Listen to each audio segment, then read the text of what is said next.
Hi everyone, welcome to the Fat Doctor podcast. I was just talking to Ella a second ago and saying I think it's episode 17, but I don't actually know. That's a sign of how like immersed in the podcasting I am, Elsie. I don't even know what episode we're on. I don't know what day it is. Doesn't matter. Just in the process. I'm here in the here and now. I'm very present in this moment, and I'm very excited to be talking to you. I had this idea that it was bleh. Even as I say it out loud, it makes me feel a little bit nauseous, and we'll talk about that later. But it's Mental Health Awareness Month, which has really become quite commodified. But I like the idea of talking a little bit about mental health, and I was like, who am I going to invite on? And I am very lucky that I get to speak to someone who has massively helped me with my mental health.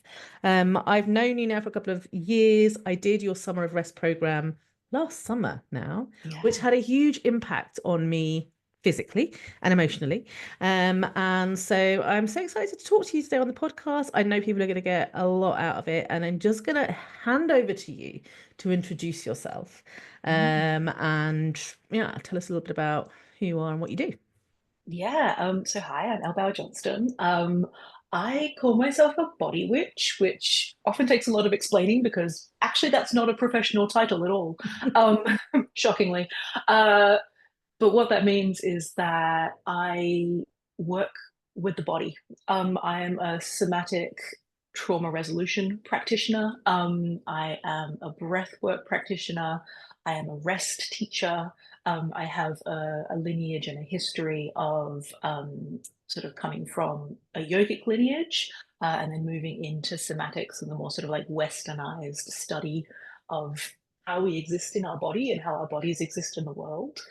Um, and then I also weave in a lot of folk magic. So yeah, tarot, animist spirituality, because that all is deeply rooted in the body for me as well.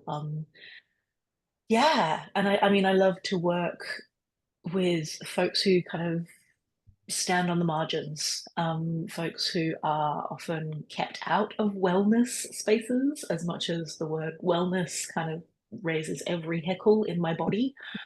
Um, I have to admit that that is the industry that I work in. So yeah, I'm here for the weirdos. I'm here for the queers. I'm here for the, you know, folks in disabled bodies, folks in bodies that are different from the norm, and folks who are generally living with some layers of oppression in their experience, in their experience of the world, and their body's experience of the world. Um, and yeah, we kind of work together to see if we can unravel some of that, and see what it feels like to, at the same time, often concurrently, like unravel the ways that yeah these systems of oppression have impacted how we exist in our bodies and how we exist in the world. That's that's my vibe. That's what I do. It is, and if you're listening, and people who know me right now will automatically understand why I deeply love Elle and like why I have always loved Elle since the first time I came across her. Because everything you've just said is like, yes, yes, yes, yes. I mean, just body witch, just yeah, you could have left it at that. Who says it's not a real thing? It is a real thing. It totally is a real thing. That you're in, Great. We're making and it. that's amazing. And a lot of the work that you do has been quite transformative for me as somebody who, and I was looking at your website. Am I right in thinking you are a Libra sun, you are a Gemini moon? I'm not Mhm. stalking you, I've just read it. It's And you literally on my are, website. what's your ascending sign? I've forgotten your ascending sign. Aries rising. Oh, you're an Aries rising. Yeah. Ooh, powerful. I am all air and fire, which means that I like literally my chart has maybe two or three earthy placements, maybe. Mm. And yeah, beyond that, I'm all air and fire, which means that this has been transformational work for me as well, because I existed purely as a floating head for maybe the first like 25 years of my life. Nice. I am I'm very earthy. I'm super earthy. Mm, Although I am a Sagittarius rising, just I'm on the a little cusp. bit of fire. A little Yeah. bit of fire. But actually no, I'm not very earthy. I have a lot of placements, earth placements, but I also have so my moon is in Aquarius, and I am a Mm. very the way I tend to process my emotions is through thinking about things. I think that's also partly because I'm autistic and for all sorts of reasons. Yeah. I like to think, I like to rationalize and understand things and understand Mhm. why do I feel the way that I feel, which is great. And Yeah. also there comes a point where I'm just like, I've talked this to death, but I'm still no closer to a breakthrough. Mhm. Which is why I found working with you quite transformative because whilst you talk and you explain, and I understand a lot from what you've explained, um, the main thing is like helping me be present in my body. And so I wanted to ask you what I think is quite a basic question, and I think Mhm. perhaps you'll have a really good way of answering this. Um, so forgive the basics, but I love the you love basics, the and basics. I knew therefore, you were going to say yeah. that. I shouldn't ask for forgiveness. What is trauma? Oh, low key, just a low key starting Such a question. simple question. Cash. What's trauma, Elle? I mean, Yeah, like, it cool. is kind of your bread and butter. You should It know. is. It is. Um, yeah, so I mean, like, as a embodied experience, which is, where the idea of like the body keeps the score kind of Mhm, comes from, Bessel van der Kolk and his famous book about somatic trauma. Um, yeah, trauma is an embodied experience. Trauma is, I mean, first and foremost, let's kind of uh, dissolve the idea that the mind exists outside of the body mhm. because it doesn't.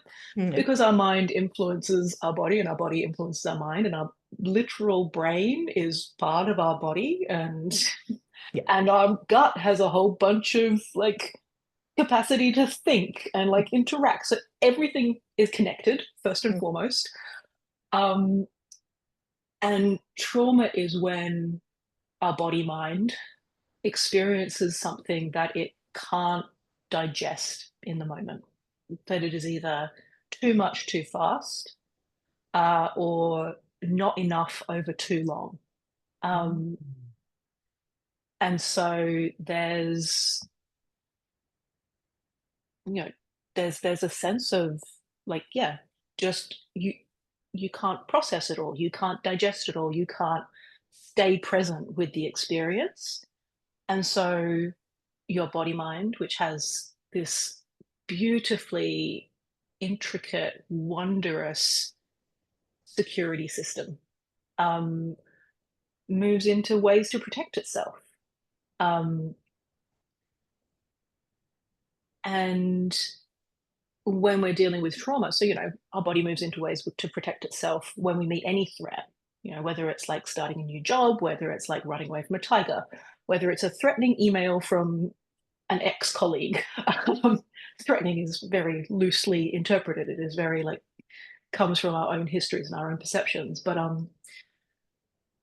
yeah, when we meet any threat, we kind of move into these protective mechanisms of like, okay, cool. Like, am I going to fight this thing? Am I going to run away from this thing? Am I going to freeze and kind of like try and pretend like I'm not here until the thing goes away? Those are all really, really natural, and like we move through those in waves every day, in large and small ways. Trauma is when that wave or that like safety response gets stuck, when it's not able to complete. And so, it's when you can't run away from something, or when you can't, sort of fight something, or when you can't freeze and the thing will disappear. Like, and you can kind of start to see why I am very interested in the overlaps of trauma and like oppression. mm. Because, hey, you want a bunch of things that you can't run away from or you can't fight. Like, there we are. We're talking about like the systems that we live in a lot of the time. Um, yeah, and it's just, is that first and foremost like a clean explanation of trauma? Does that make sense? Best explanation I've ever heard. Not just saying that to you. No, like really. I wrote notes. I was like, the first bit about like your body just can't digest, can't process, and also that kind of the differentiation between, hey, we experience threats all the time and our body is perfectly capable of dealing with them. Mm, But trauma is when we get stuck and we don't complete that kind of that loop, that process, mm, um, which is a really great way of kind of like distinguishing between, like you said, getting a threatening email from a colleague might be just one of those things that you deal with, You're like, oh or God, Janet's at it again. yeah, right. Bloody Or Janet. you've been like tremendously bullied at work and there's all this financial instability and da da da da da, and all of a sudden Hmm. like that threatening email is way more than just a threatening email or a Yeah. A pissy mildly email. arsey email. An Yeah. arsey email. Did not use there's some Yes. app that someone told me Best about. regards. Yeah. Yeah, clearly, yeah. The passive aggressive email, my God. Oh, thinking about that makes me upset. Makes you Yeah. feel like wellness culture as well. Ooh, Yeah. heckles Yeah. up. Anyway, so it makes sense then. That's really helped to explain or make sense of the fact that when you are a fat person, a disabled person, a black person, a trans person, or as you say, anyone existing within kind of these layers of oppression, that accessing healthcare can be traumatic as opposed to just a bit stressful. It can Mm, be actually traumatic because you cannot run from the threats that you're experiencing within the healthcare system. You can't mm, run, you can't fight, you can't freeze, you can't do anything. You're just forced to endure it. Um, and so, like, how does that kind of you sort of said your body sort of deal like can't close the loop or can't process it. So what happens is what I'm trying to happens in your mind mm. body or body mind. Um, yeah, so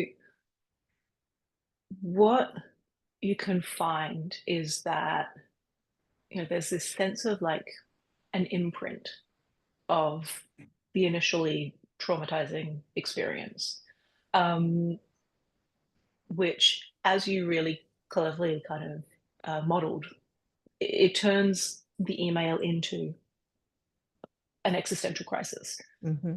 Like, and so, yeah, the imprint of that trauma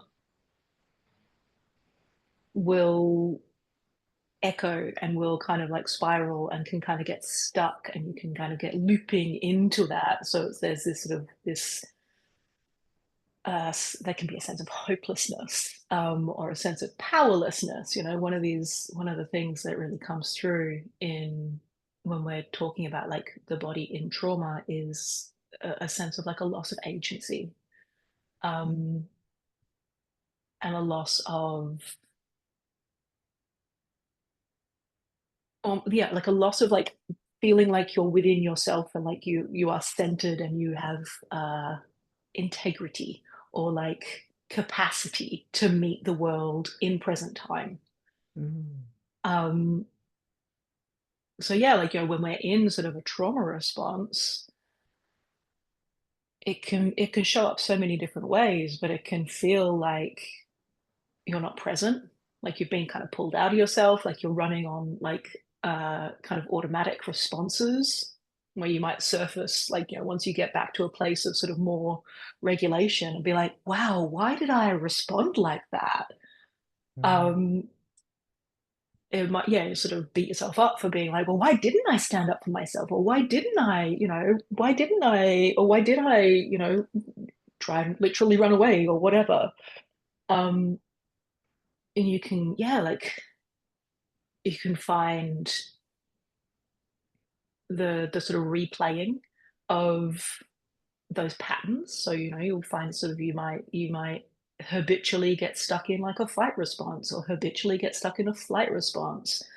You might find that there are parts of you that are just kind of like living in freeze, just like, where you're like, great, I don't really have access to like, and it might be like a part of your body that you don't have access to. It might be like an emotional state that you don't have access to. Um, so there's all these different ways that our bodies kind of essentially like learn to keep us safe and then keep trying to like play out that route to safety when we meet something that feels like that old threat. Mm. And the first bit that you talk about, I sort of wrote down dissociate, but you didn't actually use that word. Is that what you we often use these terms, right? Like Mm, I'll use the term dissociate, and I think I know what it means. And I might Google it, and Google give me, AI. Google's AI will tell me what dissociate means, and I'll be like, that sounds about right. But is that yeah. what you were talking about? That kind of like feeling like you're not really in the moment? Yeah, I mean, dissociation can definitely be a trauma response, like a way of keeping yourself safe. Um,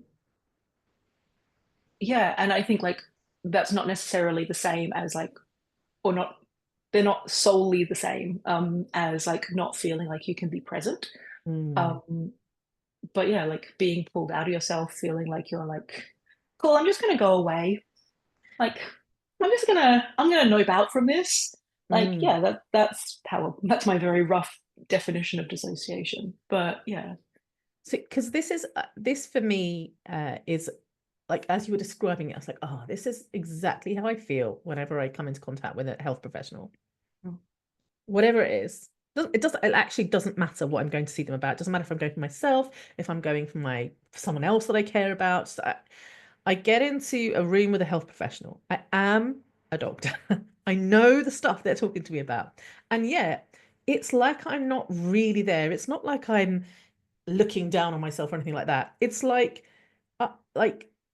this Asha, this calm, centered, grounded Asha that has some idea of Mm. what they're talking about, maybe half the time, but is floating around in the world and kind of present in their body, like just like as disappears, and there's like some kind of robot Asha who is Mm. responding in these like very frustrating ways. And then you describe that moment when I'm back in a familiar place and I feel like I look back and be like, okay, why didn't I say that? Why didn't I do that? Why did I say that and do that? Like Mm. it baffles me. Um, and so that's why I've started thinking about like, is it trauma that makes me feel this way when I'm around a doctor? Mm. Yeah. And like, I'm not here to diagnose. Sure, of course. I'm literally not a doctor. And like it's not my place to diagnose anyone, let alone you specifically, Asha. Um, but yeah, like it can be or could be that there is sort of like medical trauma that is spiking for you. It could be that there's like some trauma somewhere else with like authority figures or like, whatever, like where it's like, okay, cool, this is transferring from some other route, but I have the same, like, my body perceives the same level of threat, Yeah. therefore it's kind of clicking into the same protective mechanisms. You talk about protective mechanisms, Mm. and I have become more aware of like, I've learned a little bit about internal family systems. I've been exploring these things purely as a sort of armchair psychologist who just reads and listens to people who are interesting. Um, but I wonder about these protective mechanisms because I used to hate myself, my body, my mind for responding the way that it did. Like it used to be Mm. like, oh, why do you do that? And then I learned actually, probably I'm doing that, or my body, my mind is doing that to protect myself. And Mm. that felt a bit better. And I was like, oh, okay, all right, you're just trying to protect me. I'm Mm. not so angry with you anymore.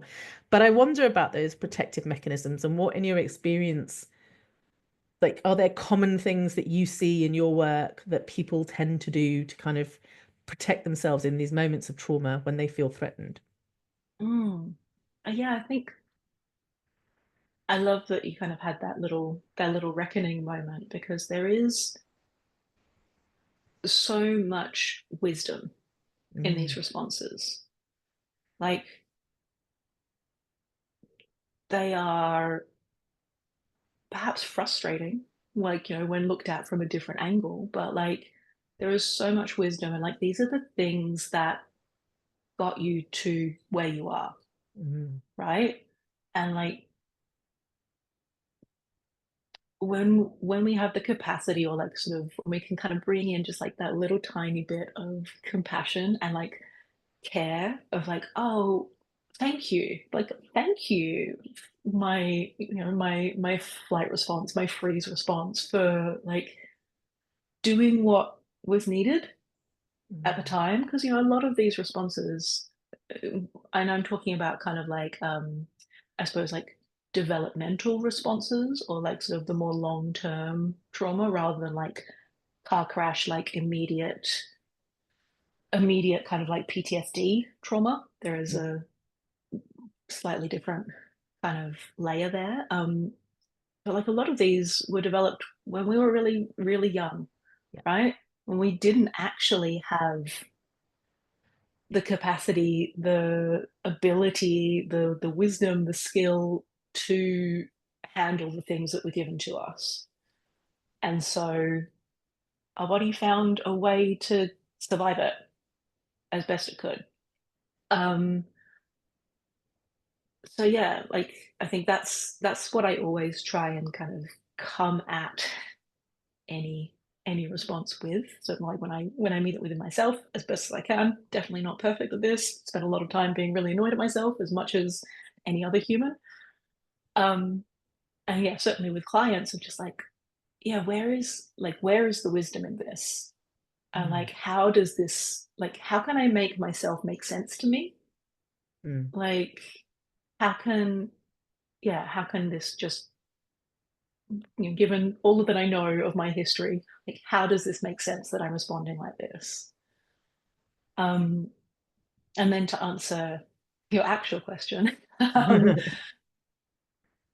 think like the the big three, as it were, with like sort of threat responses would be fight, flight, freeze, um, which I think a lot of us kind of know from the ether, the internet ether. Maybe Mhm. if you roll in this kind of world, you know that. Um, what fighting or flighting or freezing looks like for you is again really, really personal and dependent on your own experience. So, some people fighting might look really fisty. Some people fighting might look like being furious all the time, um, at the state of the world, at anyone who slights them. Um, Flight might look like literally running away.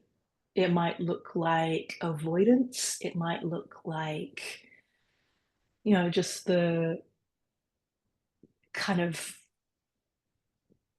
desire to just like escape. The fantasy of like, oh, maybe I'll just like run away and live in the woods feels sometimes when it emerges in me like a flight response of just like I just want to be out of here.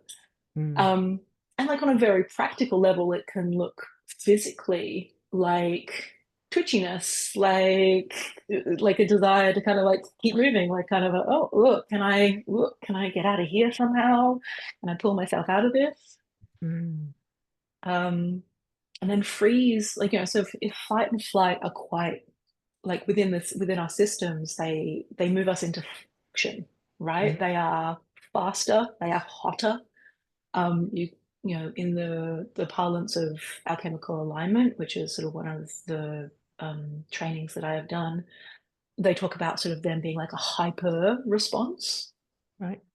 and then freeze is the opposite. So freeze is like a hypo response. It's cold, it's slow, I mean, it's frozen. So there's a stillness there, and a sort of moving away from aliveness. Um, and again, that can look any number of ways. It can look like I know that I want to write this email, but I have no words. There are literally no words in me. I can't. Um, it can look like like physically in freeze. You can look like that's that sense of like I don't really think I can feel into that part of my body. That doesn't really exist here. Mm. Um, it can look like um, almost like there's parts of you in hiding where you might see little flashes of them and then they kind of tuck back away. Um, and then overlaid on all of these different states, there's the kind of the fourth protection mechanism because we are relational beings, which is what people call fawn, what I call kind of like either hypersocial or like dissonant social, where you're like smile plastered on, saying what the person who wants to, who you're talking to wants to hear. Like, oh my God, that's so interesting. Like, that's kind of like that. Like, for those of us raised female, it might be like a really, really familiar Mm. response to like finding safety. Of just like, oh my God, let me say what you need me to say. Let me be pleasing to you.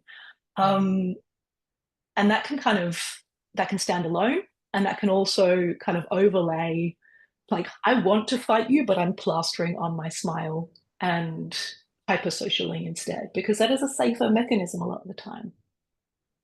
Yes. Oh, you said it so well. And as you were talking about it, there was this moment that I had with when Elle was teaching me a bit about the nervous system. And this was quite recent. I have always thought I was a fighty type of person. I've always felt like fight was my go-to response. And then I realized, having spent an hour and a half with you, oh gosh, no, it's nothing to do with fight. I am a fight. I'm actually constantly in flight, and I didn't realize this. And one of the things I do when I'm in flight, and I learned that this, I assumed it was fight. I'm not angry at people. I don't want to actually have an argument. In fact, quite the opposite. When I feel threatened, I will often sort of aim torpedoes at a relationship or a situation and blow it the fuck up like a social media frenzy. I mean, I don't do it anymore. I haven't for the last year, but like I play out things on social media. I would like, push people away before they push me away. I would all of this stuff, which I thought made me a fighter.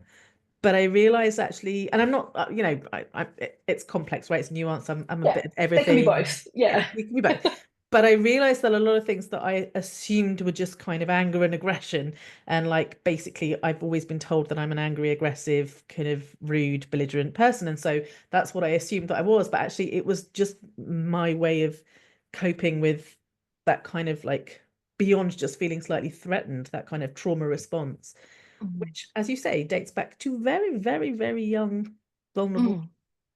Mm. Um, Yeah.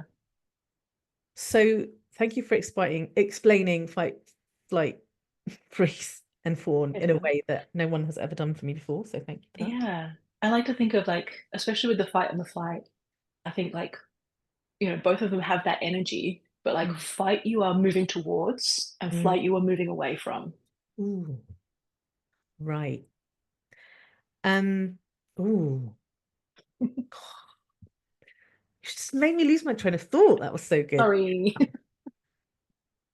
So I get these moments when I'm like, look, I've done a lot of therapy and I have absolutely nothing against therapy. I don't want people to think that I am bad mouthing therapy at all.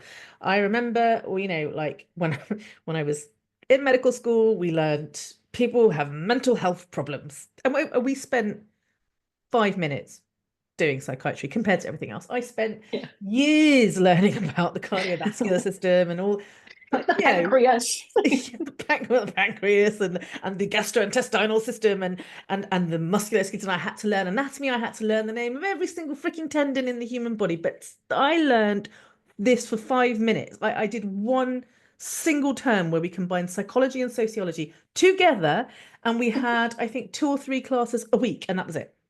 That's all I Wild. ever did. And then I went and did psychiatry. I did a module of psychiatry. I went and learned about psychiatry, which, by the way, has nothing to do with anything. Psychiatry is not really about the nervous system. It's about medicating people and whatever. Mm. Psychiatry is very flawed. We're not getting into that.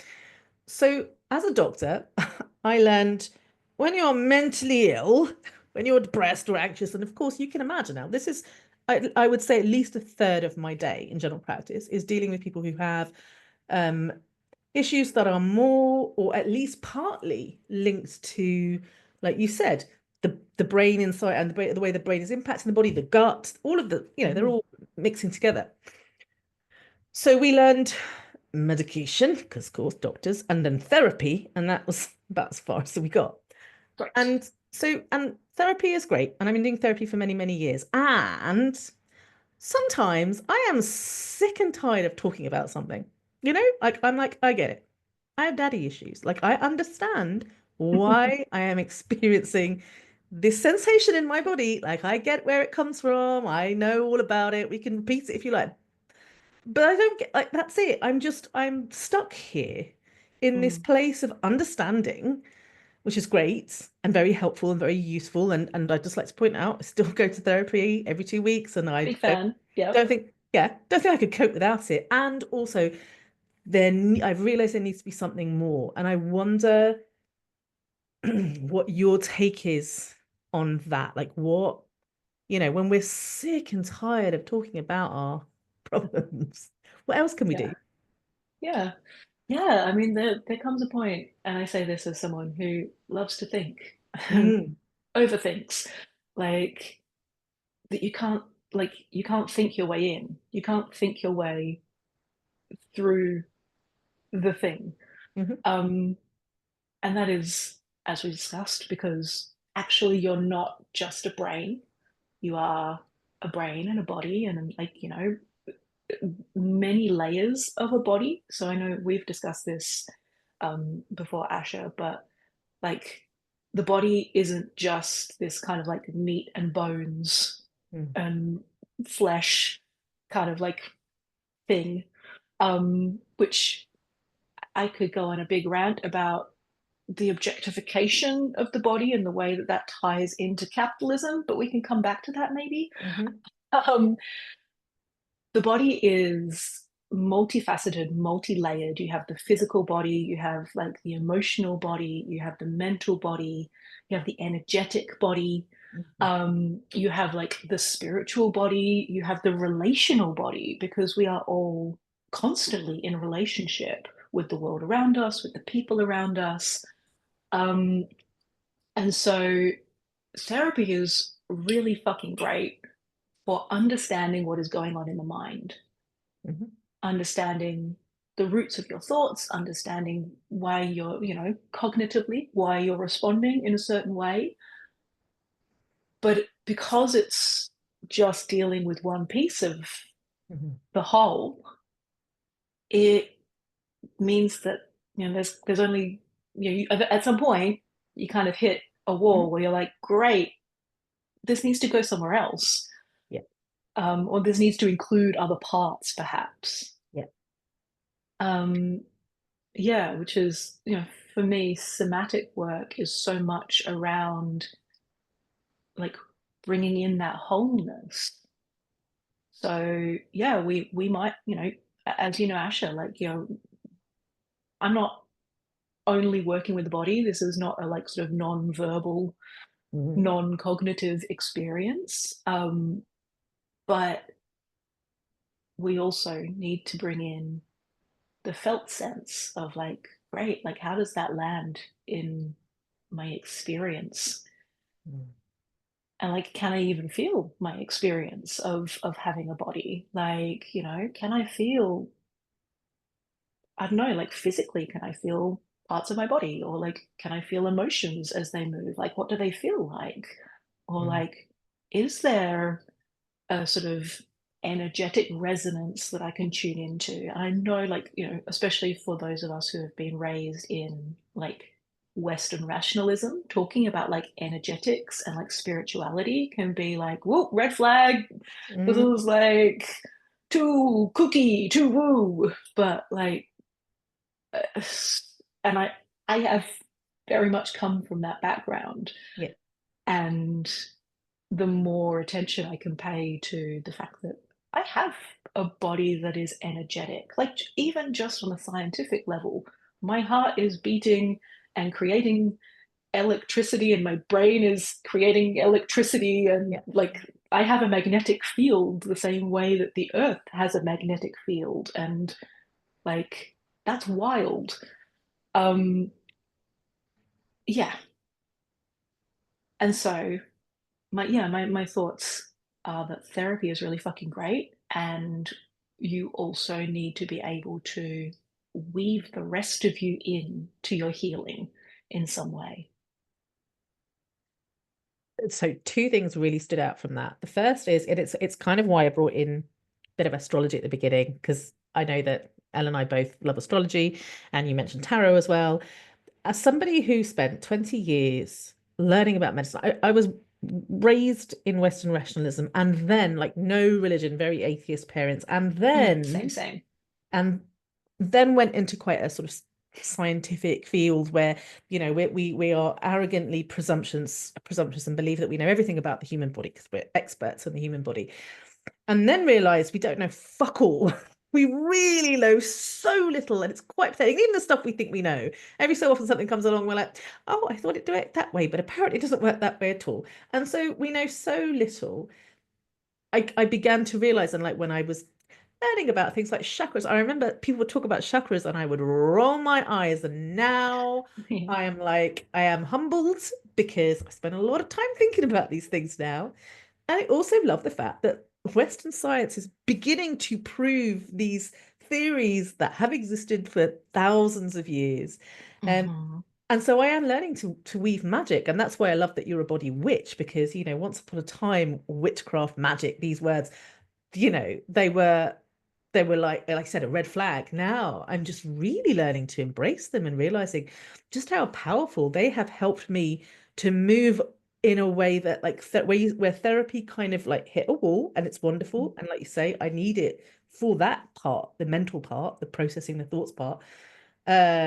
Astrology and tarot and learning about chakras and doing yoga, and I'm going to talk about that in a minute. Like all of those things have helped me in a way that other things just haven't and can't, and have allowed me to Mm. access parts of myself. Speaking of which, you mentioned about not knowing what feelings feel like. And I love that you said that, because I just didn't. I'm just starting to learn what a feeling actually is, like the embodied sense of a feeling. Like, what does fear actually feel like in my body? Fear was Mm. in fact, fear is the easiest one, I think. Um, it's Yeah, some you of the start with the ones that are really loud. That's how you begin. right. Um, I'm really struggling with joy at the moment. Like, I don't like I was describing this feeling of like I'm waiting. I'm sort of like trying to experience pleasure, and then there's this kind of like, is this pleasure? Like, feels okay, but I want it like, isn't it supposed to feel bigger than this, more exciting? Like Mhm. it's a very weird thing, but I still don't know that I feel feelings correctly. Um, which I Yes, there know. is a correct way. I have a chart. I knew you would. I knew you'd No, be I able to tell don't. It's me. a lie. There's no correct way. You're Sorry, doing Asha, it. that's not joy. I'm afraid Yeah, you'll you're find doing that's it. not joy. Congratulations. No, but but the feeling of not being able to experience feelings, like the kind of, Oh I God, don't yeah. know, yeah, not quite being present in my body. I think that we've grown up in a world where it makes it harder to access these things. And Yeah. the relational stuff as well, thanks to fucking capitalism and colonialism, we've been cut off from our relationship with our own bodies, our relationship with other people, our relationship with our environment. Like, we've Hmm. literally been cut off from those things. So I did Summer of Rest with you last year. And you did talk, you explained a lot of stuff, which was great. But we did some like practical things. I want to say we did some breath work, we did some somatic practices. Can you kind of like, I still don't think that I could explain it to other people what we did. What did we do? I'm not sure I can explain it either. Yeah, we rested with the Mm. understanding that rest is as multifaceted as the body, right? Like that we can mentally rest and we can physically rest and we can, sort of rest in all these different ways. Um, I mean, I'm not sure I can explain because I'm not sure I remember what we did first and foremost. But knowing me and knowing the way that I work, yeah, I know that we definitely worked with the breath Mhm. because that is like a almost like a shortcut. Not loving the use of shortcut, but it is a really swift way of accessing our nervous system state and of shifting our nervous system state. Um, and we definitely worked with, yeah, some somatic explorations to kind of root us and like ground us into our bodies and into the world around us. Um, and I believe we probably also did some like restorative yoga, which is surprisingly challenging. It's a lot of slowness for those of us who aren't used to going slow. It can be really challenging. Mm. Yeah. I have struggled with not with yoga. I was always the person that went to the yoga class. And when I say went to the yoga class, I wasn't going to the right yoga classes. And that's probably one of the main problems. But I'd go to the yoga class, I'd do the thing, it would be really painful and uncomfortable, and I wouldn't really enjoy it. And at the end, we'd get to lie down and relax, and that would be my favorite part. And I was just like, I wish I could just do this part and not do any of the other parts. But for me, yoga was kind of like sort of, it was it was very westernized, and it was very much about showing off what your body could and couldn't do, and Mm. missed out on all of the important parts, I think. But I'm not a yoga expert, I'm sure, but I know enough to know that yoga is not about showing off what your body can and Not cannot do. about handstands, no. No. um but I remember when we were doing some of rest, one of the best first things that you said was, you can say no to anything you like. Mm. You just be like, no, not doing that. And no one ever said that to me before. It was wild. But we did do, and so we did some breath work. And then when you talk about somatic restorations, what do you mean by that? I'm sort of trying to give people a flavor of things that they can explore outside of Mm. talking about their theory. Yeah. So, like, somatic work generally is like, that is a vast and broad world. Mm, Um, what we were doing was some really simple, gentle movement to start to kind of bring our awareness in to, like, oh, I have a body. Not even I have a body, but I am a body. mm, And that, like, I can start to notice the experience of being a body, the experience of, like, life as it moves through me, mm, which, when we practice paying attention to our bodies, that's what kind of starts to emerge is like, oh, like, I am a collection of cells that is made alive by some kind of wild magic, like mm, that nobody really understands. Like, doctors don't understand it. Like, you want to talk about yoga and, like, sort of the yogic science of the body. Like, they have theories of, like, great, this is prana, this is, like, life force that enlivens you. You want to talk about, like, sort of Chinese, traditional Chinese medicine, they talk about qi. Um, so yeah, there's a thing that makes us alive, and we get to pay attention to that and experience how that moves through us. Um, and so that was part of what we were kind of doing in Summer of Rest, was just, like, attuning to that in a small way, like, mm. nothing massive, nothing, like, overwhelming, just like, hey, you are a body, and it and there's stuff going on in there.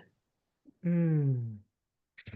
And it's really important. I this month have been talking a lot about heart health and cholesterol. It's one of the things I've been talking about this month.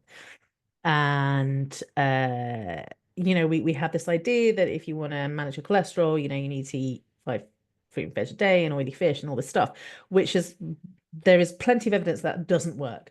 It just really doesn't. And there's actually very little evidence of how we can reduce our cholesterol. In fact, the whole thing is really quite fascinating the more you kind of pull apart the layers, and you're like, God, all this stuff that we do in medicine, it's a complete waste of fucking time. Even like the drugs that we're giving out, like, which is, I mean, essentially, I'm an overpaid drug dealer, or maybe an underpaid drug dealer, whichever way you look at it. But that is Yeah. essentially what we do for a lot of our work. And a lot of time, you're just like, what's the point? It seems all a bit futile and pointless. One of the things I do know is that stress, and again, threat, and constantly living under threat, Mm. absolutely interferes with us on a cellular level in terms of all the different systems in our bodies. And so as a doctor, I'm starting to move away from like just take this pill, and certainly don't tell people what they're supposed to eat anymore. And we talk about movement, and movement is really important. I'm not suggesting that it's not, but there is actually very little evidence that movement in of itself is going to be massively beneficial for, say, your cardiovascular system. It is something deeper and Mm. like more like that we don't quite understand. And I do think a lot of it has to do with if you're constantly under threat, constantly feeling threatened, constantly in that trauma response, it, it's it's harming you on a cellular level. Mm. And so then I go, right, so you need to you need to rest more. That's what I was supposed to say now. Rest. Reduce your stress levels. Like that's feasible in a kind of like, oh, I'll just switch that button off and I'll, you know. Yeah. And even when I say to people you need to rest, it can feel very like what a bullshit thing to What does say that to someone. mean? Yeah. What Yeah. does it mean? And also, when and how am I supposed to do that? Yes. Yes. But I also know the benefits of rest. And so I wonder, like, can we explore what rest actually is as opposed to what social media has taught us it is, like the commodified kind of pretty wellness Mm. culture version of rest? What Mm. if I was someone said to me like, Asa, how do I bring my blood pressure down? And the answer isn't take more medication. The answer is rest. Like, what can I be? I don't know, how can I Yeah. help them? How can I support them? Like that's the kind of, if you see what I mean. So like No pressure, Elle. my first response is like systemic, right? Like and being I'm always just like, oh, how like let's look at the whole picture. Yeah. Um, and so like I want to kind of I want very much to give like a great like here's three easy things that we can do and we can No. get to that. Um, but the larger picture is that we, and I say we, assuming that you, dear listener, are probably living in the Western world. You're very possibly like, I don't know, I was going to say white, but you know, like living in a white society, a society that is shaped by capitalism and colonialism and patriarchy. Mhm. If you're not, I love that for you. Please enjoy your life. Um, for those of us who are living in heterocapitalist patriarchy, um, and let's say capitalism, like we have been for generations and generations and generations living away from wholeness, Mm. living away like, and this is part of the sort of like birth of rationalism that I was talking about before, and the objectification of the body, which, you know, we all have ancestors who lived before capitalism. Mhm. No matter how far back you have to go, we all have them. They all existed. They are all in us Mhm. still. And at some point in Europe, to reclaim, or not even reclaim, but to steal the common lands and to bring in capitalism as the economic force over feudalism, and to justify colonialism as it was being birthed, there was a dislocation of body and land, of relationship between, you know, our ancestors and like one another. There was a sort of, you have to think about like, you know, what do you need to do? What do you need to vilify? What do you need to kind of forget about yourself to be able to dominate someone? Mm. Like, you know, to be able to um, sort of move away from a more reciprocal relationship with the land. Mm. And so that kind of sits as what I think of as like, you know, the sort of core wound of Mm. what we see playing out for so many of us, like, you know, like as we start to, you know, as this system like spirals tighter and tighter and tighter. Excuse me. Um, and so my answer to your question is like, okay, how do we find rest? Is like, how do how does it feel possible for you to connect to something bigger than you? And that doesn't have to be like God. That can be like, hey, I understand that like I live on the earth and she is a planet, Mm. and I live within an ecosystem, even if it is like daffodils and squirrels. like that is still an ecosystem. Even if the ecosystem is mostly paved over and like, there is still life happening Hmm. and there are still ecosystems happening and I live within that. And like that sounds perhaps really wafty and I don't know, ephemeral. Or yeah, it doesn't sound like three easy steps Mm. that you could write about in like, a cute little listicle. Right. But I've certainly in my own experience and with the people that I've worked with, like the ways that we counteract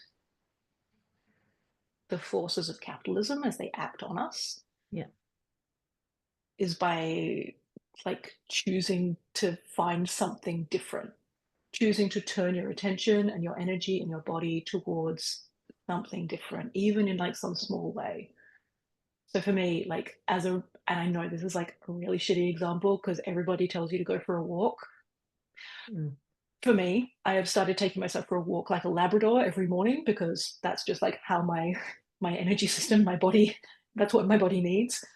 But it's not like, oh my God, I'm just dragging my carcass around for a walk because fine, like stupid little walk for my stupid mental health. It's like, can I pay attention to how the seasons are unfolding? Hmm. So like, I walk down to my local park and I will just like, hey, look, that tree has more leaves budding than it did yesterday. Or like, hey, look, like the daffodils are coming up. Or like, and it's those very small moments of remembering that there is a whole world that I'm part of that is also a living being that help to, I suppose, land me in the possibility of rest. Mm. I actually think that was amazing. I'm so glad it wasn't a list of three things to do because that's actually something that we can all do. And I love the way you describe the fact that, like, even with the earth, for many people, it's paved over. And most of my life, I mean, I grew up in London. Like, I didn't know, I had to drive quite far away to find nature. But Nature. Yeah. nature, yeah, but actually, you're right. Like, it's everywhere. There is some green space somewhere where you can look at something, and even if that's not the case, that there is something that you can find. Birds traveling through Yeah. the You air. can you can feel gravity working on your Mm, body. right. Like hey, that is a massive force Yeah. that you're in continual relationship with. Beautiful. And also rest is not like it's not lying down. It's not, I mean, I'm not saying you It can can't be be. lying down, Yeah. absolutely, but that's not rest doesn't mean go to bed. Doesn't mean take a bath or like it can mean all of those things and it can mean so many different things. My favorite thing to do, I'm really lucky now because I do live in nature. I live in the middle of nowhere and every day when I go for my walk, it's on farmland. And yesterday I noticed, and like 2 days ago it wasn't there, but the farmer has sowed some seeds, and so like the brown earth that had been churned up, and it's really beautiful. It's like very rich shade of brown. I was like, there's like a green shimmer over the top of the brown. What is that? And then I looked closer. I didn't have my glasses on, so it wasn't very. It was like quite blurred. I looked closer. I was like, oh my gosh. And like sprouting, the seeds are sprouting. This is really exciting for me. And I had this real moment of like just looking at the prettiness of it, this green shimmer over the brown earth, and just being like, ooh, spring. Like I know, I mean, I know Yeah. it's spring already. And again, But season, again, cognitively, but yeah, like that was like an embodied experience of like, oh, spring, oh, rebirth.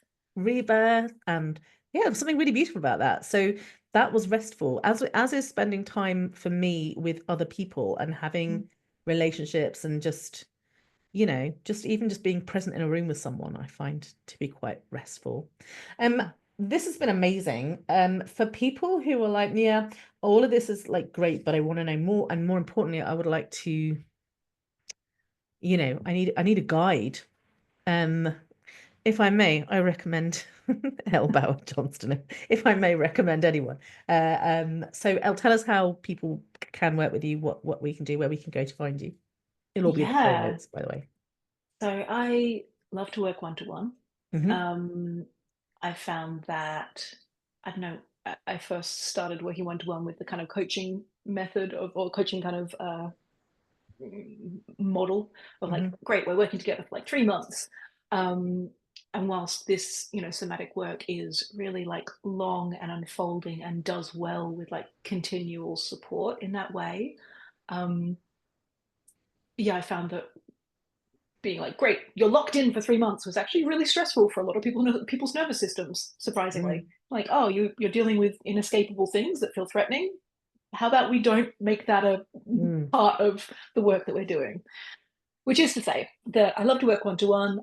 I offer like single standalone sessions, and then you can just continue to book them as and when you need. I recommend longer rather than shorter because this is Yeah. ongoing work that Yeah. unfolds slowly. And I offer I offer my one-to-one sessions on a sliding scale because I feel like financial accessibility is deeply important within the healing world. And then beyond that, I also run a little Patreon called Studio Dreamland, where we do monthly breath work and somatics, like workshops, which you can find at Studio. Well, you can find all of it on my website, which is Yeah. just ellbowerjohnston.com. And that will take you wherever you need to go. Those are the best places to find me. Fantastic. And yeah, obviously I will put links in the show notes as a good responsible podcaster does. But I really recommend going to Elle's website because it's really fun to read.